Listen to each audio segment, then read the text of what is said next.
As the red desert plunges into the cold ocean, an extraordinary world emerges from the hot sand and icy mist.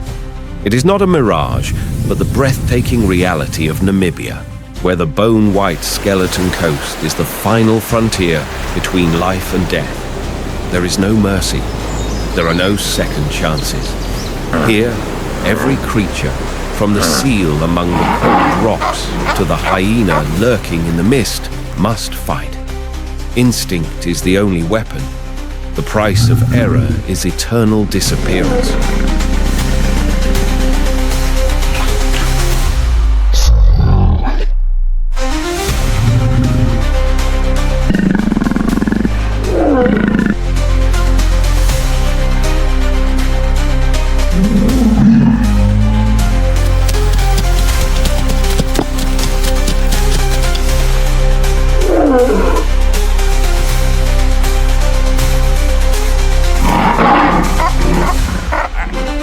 Welcome to Namibia, the fiercest battle for survival on the planet.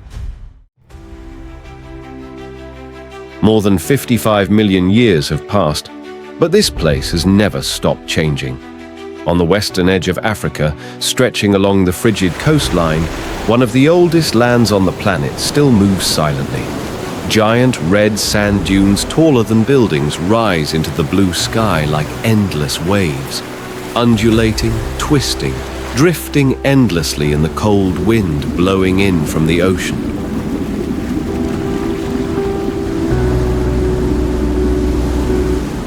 The wind here is not just a phenomenon, it is the conductor of the entire scene, drawing soft lines on the sand and sweeping away all traces of the past in the blink of an eye. And then, in the middle of that scene, appears a place that makes everything seem to stand still. Dead Vlei, a pale white land nestled between red sand dunes. There, dozens of dry tree trunks stand alone for nearly 900 years, without rotting, without changing color, like silent witnesses to a time long gone. They do not tell their stories with their voices, but with their motionless bodies under the harsh sun, where time seems to have stopped. The Namib does not need to be ostentatious. It is slow, silent, but enough to make all of nature bow its head.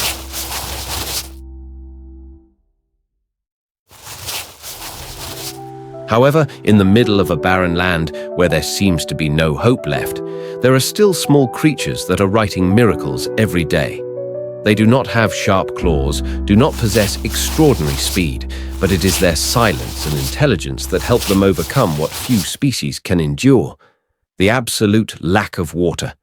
The Namib beetle, so small that it can be forgotten under the sand, possesses a survival mechanism that surprises scientists. Every early morning, it climbs to the top of the sand and catches every rare drop of fog with its back designed like a natural funnel.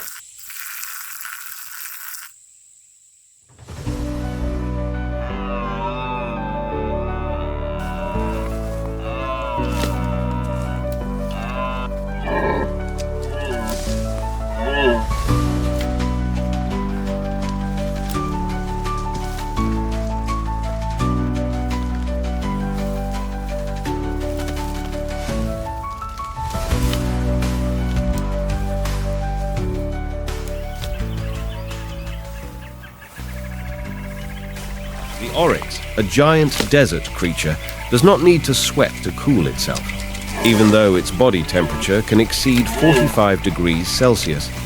It moves silently, saving every drop of water like a resilient warrior in a sea of fire.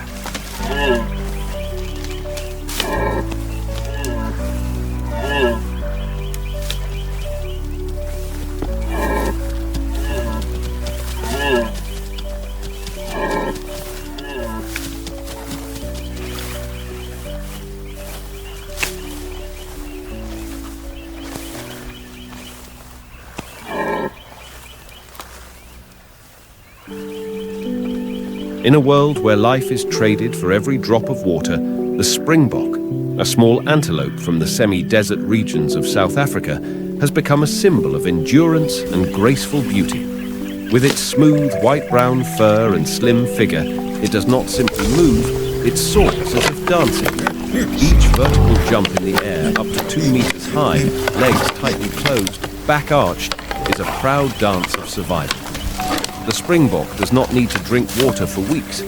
Instead of searching for water, a luxury in the scorching heat of the savannah, it absorbs moisture from each dry leaf, from the misty dew on the grass at dawn.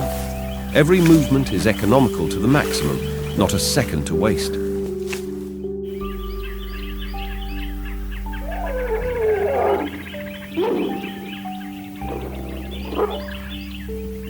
While the tiny creatures silently fight for every last drop of moisture, far away, deep in northwestern Namibia, a great symbol of strength and resilience silently walks across the scorched land. The desert elephant, not a new species, but a living testament to the extraordinary adaptability of the African bush elephant. Only about 150 individuals remain, so few that they have almost disappeared from human sight.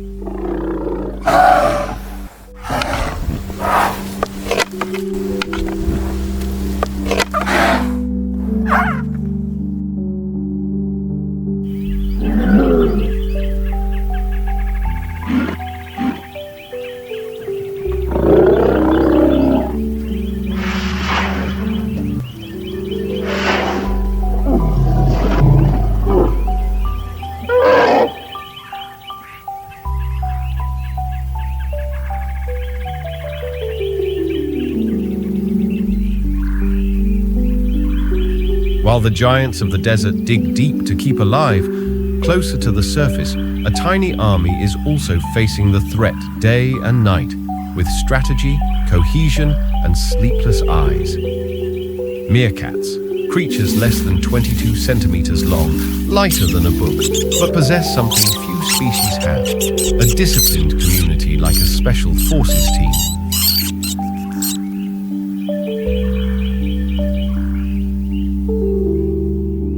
They live in networks of underground burrows where the temperature is kept constant between the scorching heat of the day and the freezing cold of the night. Each individual has a role to play. Some watch the sky, some dig for food, some care for their young. Not a moment is lost in the pack. In the desert, where danger can be everywhere, a small alarm call can send the group into the ground in seconds. No weapons, no size, but unity and vigilance are their armor.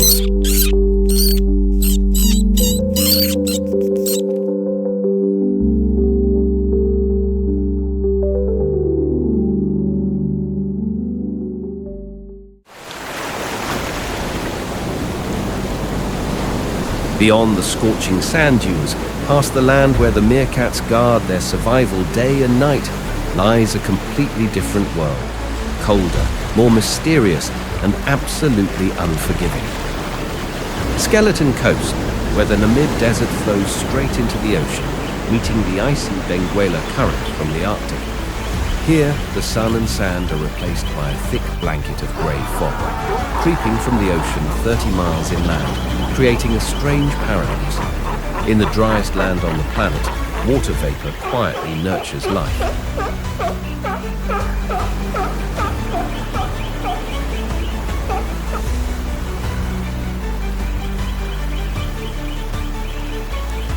Hidden behind the dense fog that covers the Skeleton Coast is a world that is not as peaceful as it seems. Where the coast meets the desert and cold winds tear across the rocks, there is a creature that is quietly dominating both fronts, the icy depths of the sea and the dangerous land. It is the Cape Fur seal, Arctocephalus pusillus pusillus, the largest marine mammal on the southwest coast of Africa.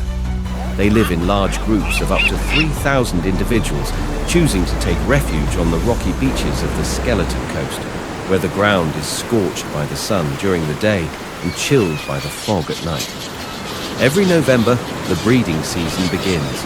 Adult males weighing up to 350 kilograms begin to claim territory, marking out areas and fiercely fighting for the right to maintain a group of 5 to 25 females. The young are born right on the slippery rock surface, greeting the world for the first time with the cool sea breeze and the roar of the waves, a challenging start.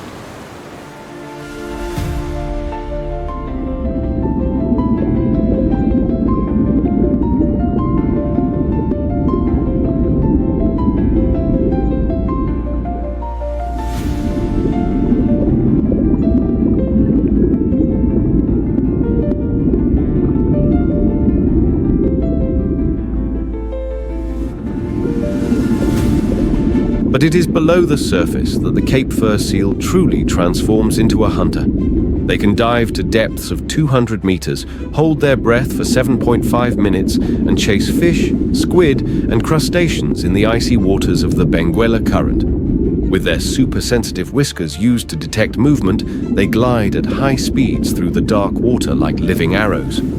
When a school of sardines gathers, the seals will dive in a scattered formation, splitting the fish in two like an underwater chase.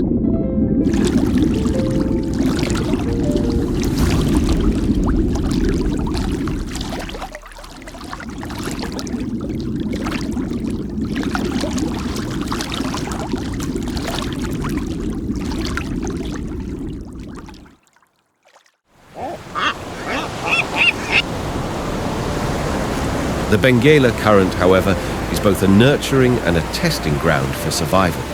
When strong winds and rough seas force the seals to retreat to shore, sometimes without food for days.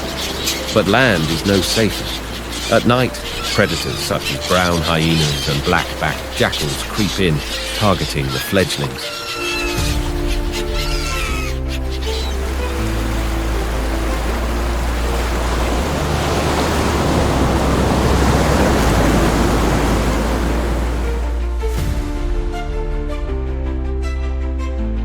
When the skeleton coast is shrouded in cold mist, what once seemed a peaceful place becomes a stage for silent chases. The adult seals go out to hunt, leaving their young lying on the wet rocks, and that is when the brown hyenas appear. With their dark brown matted fur, large erect ears and cold eyes, they wander alone or in small groups, silently stalking the dense fog at dusk. They are not noisy, not in a hurry, but every step carries the scent of danger. At the end of the dry season, female hyenas can give birth to 1 to 4 cubs. They raise their cubs in rock crevices or shallow burrows under the sand, which provide just enough protection from cold winds and other predators. As the weather gets worse, coastal shelters become more fragile than ever. Brown hyenas do not engage in social interactions at the speed of our lightning speed, waiting for the right moment to strike. Weak seal pups, unable to enter the water, become the most vulnerable targets. With strong teeth, we make use of almost the entire body of the animal, not wasting any part. In addition to actively searching for food, brown hyenas also live on what the sea leaves behind, from whale carcasses to unfortunate creatures washed up on the shore, making them one of nature's most effective cleaners.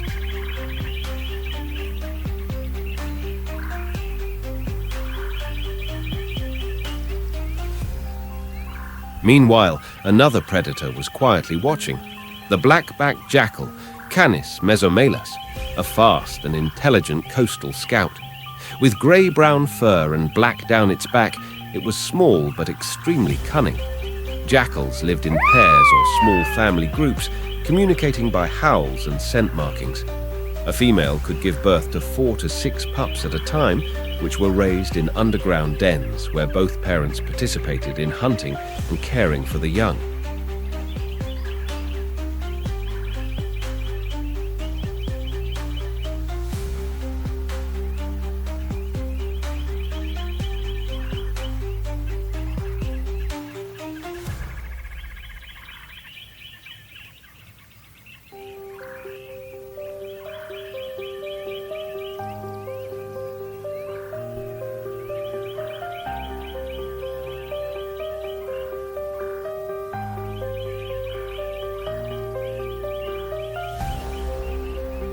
Meanwhile, another predator was quietly watching.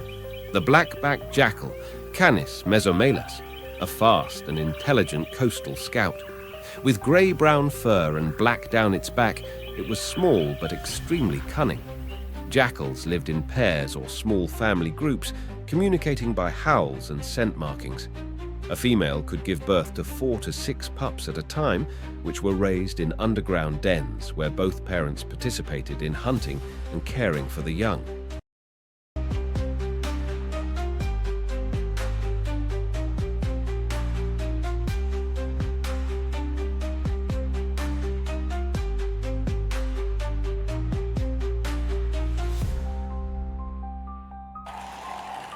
However, the habitats of both species are shrinking. Urban sprawl, tourism and coastal development have eliminated many natural hunting grounds. In addition, climate change is altering breeding cycles, reducing the number of surviving offspring.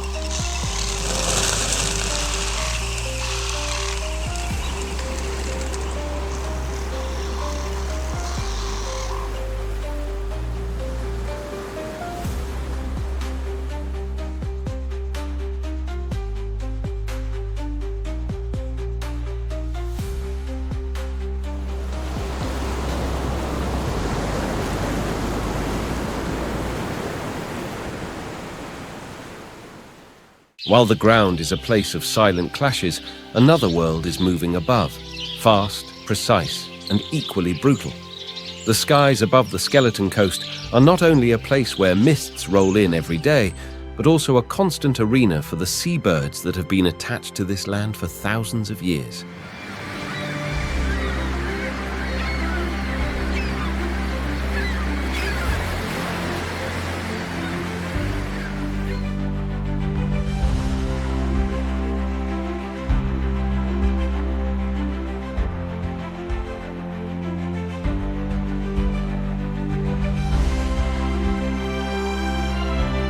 Standing out against the grey sand and black rocks, the African black pearl gobbler is like a living arrow with a bright red beak and bright red feet, calmly walking on the rocks, using its beak as sharp as a small knife to peck out each mussel, oyster, and sea worm in the blink of an eye.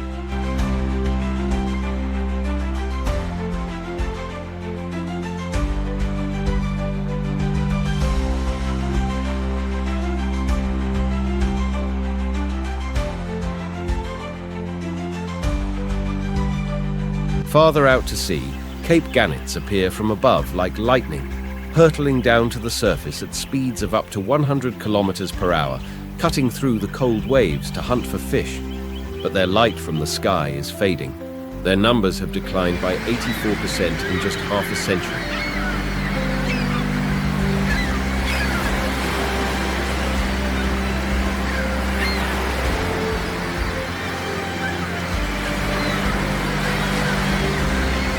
On the coastal cliffs, Cape cormorants, jet black with a hint of blue, stand in rows like armored warriors. They are good divers and fast hunters, but they cannot withstand the pressure of an ocean that is shrinking due to overfishing.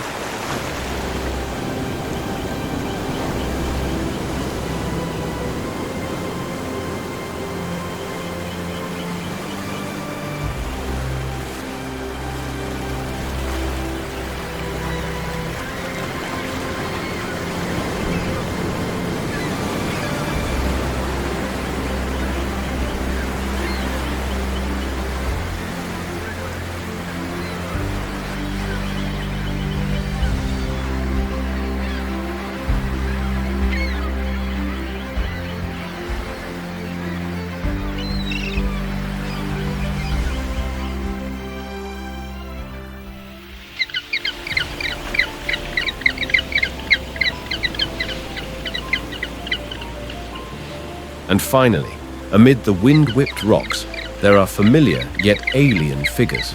African penguins, the continent's only penguin species.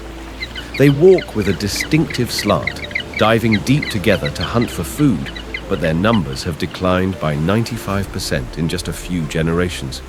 Amidst the sea breeze and the cold rocks, they still stand, clinging tenaciously, a silent reminder of what is slowly disappearing from this planet.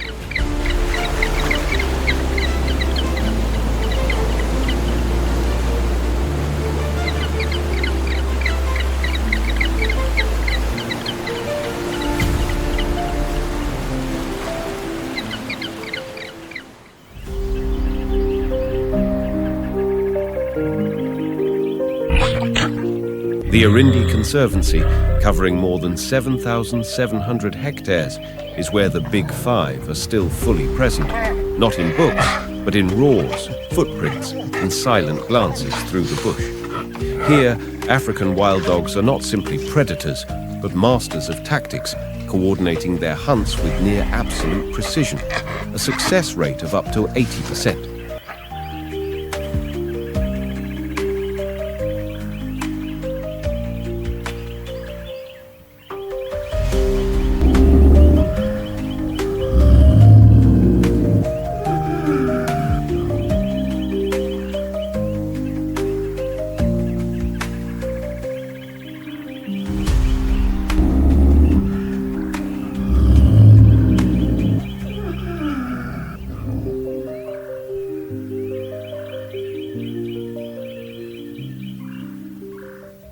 In the deep forest behind the coast, another silent figure is disappearing.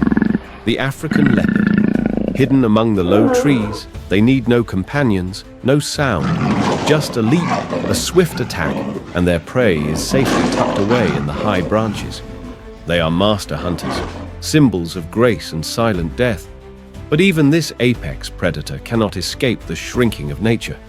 The entire region now has only about 2,500 individuals, a living legacy, fading into the past, silent as they existed.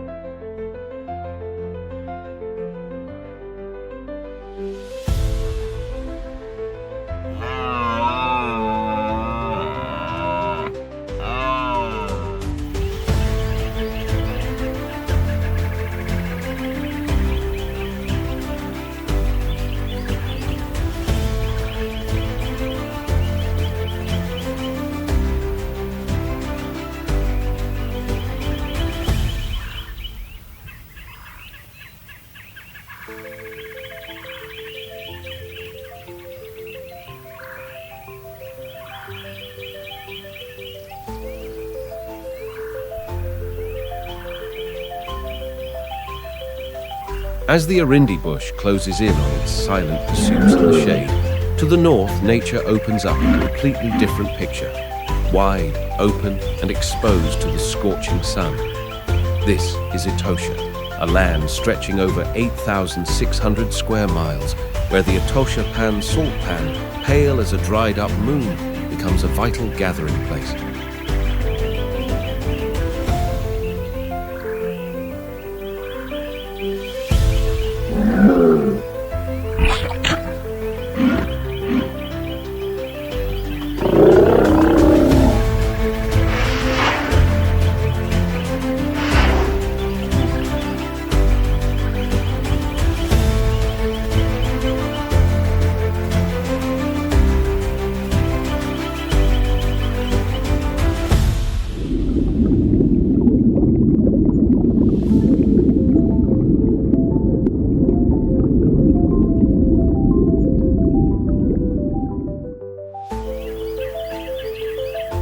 While Etosha cracks under the harsh sun, where every drop of water is a battle, in northeastern Namibia, a completely different stretch of land is silently fighting against depletion. That is the Kunene River, a river that flows from Angola through the arid desert and then pours life into the Caprivi lowlands, where water is not just an element, but the foundation of a rich ecosystem.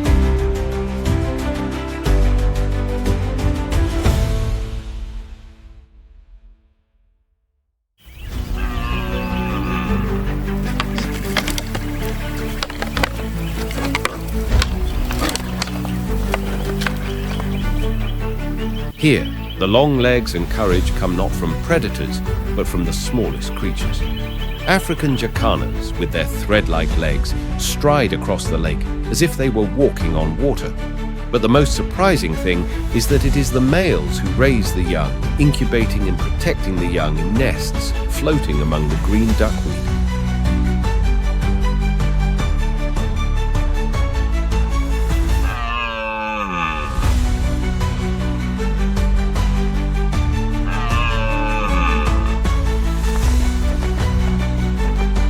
On the yellow grasslands, where the wind blows away thin layers of dust and the bright sunlight covers the horizon, the roan antelope appear as sturdy silhouettes amidst the fragility of nature. With their curved horns like ancient sword blades, they do not live in large herds like many other antelope species, but are divided into small, scattered groups, moving carefully across the vast grasslands.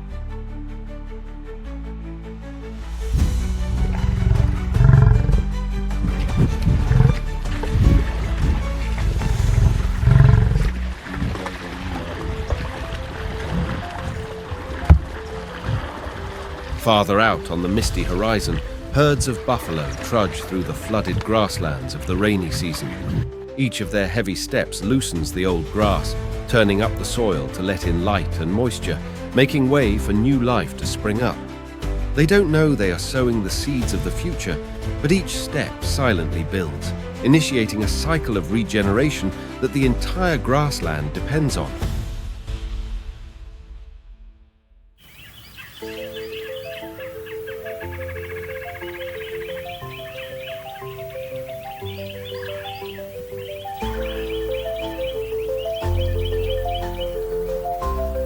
climate change does not roar like a wild beast, nor come crashing down like a flood, but it does drag on with months of dry weather, turning dry grass into dust, drying up water into cracked earth. Life sources are depleted, and every creature from prey to predator is forced to change or disappear.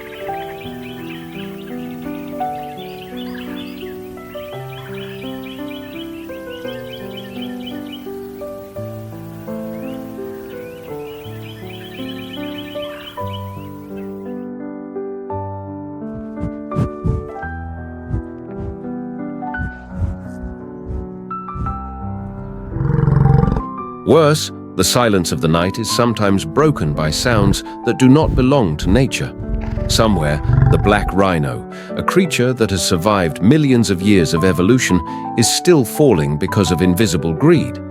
Although the protection forces are constantly on duty, poaching is still a silent shadow that is not easy to extinguish.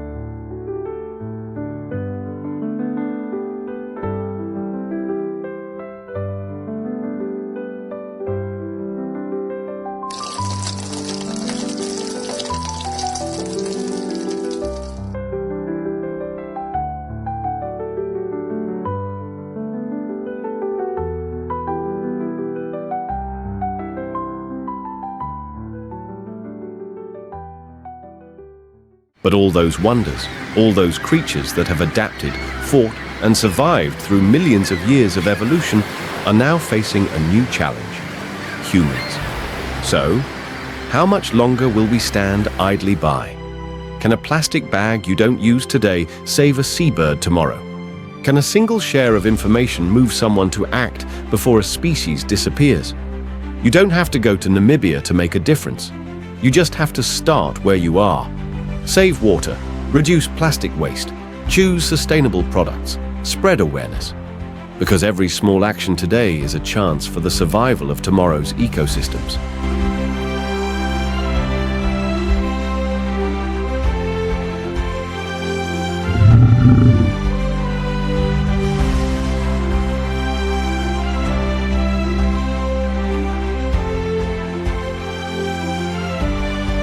Voice of the Wild. See you in the next video. Remember to like and subscribe.